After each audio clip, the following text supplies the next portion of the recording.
Hello friends, welcome to my YouTube channel my test. मैं हरमन भाटिया आज आपके लिए बनाना चिप्स की रेसिपी लेकर आई हूँ। ये मैंने कच्चे बनाना लिए हैं, जिनको मैंने चिप्स की शेप में काट लिया है और हल्दी वाले पानी में आधे घंटे के लिए भिगा लिया है।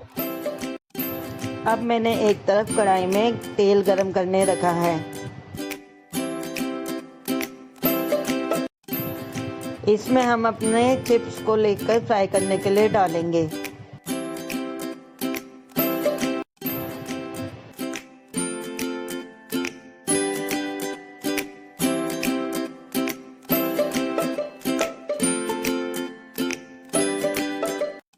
इसको अच्छे से फुल फ्लेम पे फ्राई होने देंगे।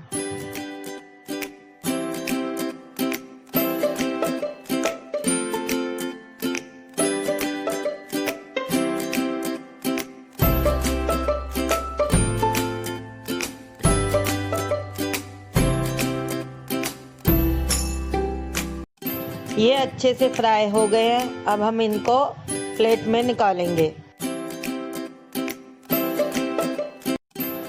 अब इसके ऊपर नमक छिड़ककर अच्छे से मिक्स करेंगे और हमारे चिप्स रेडी है।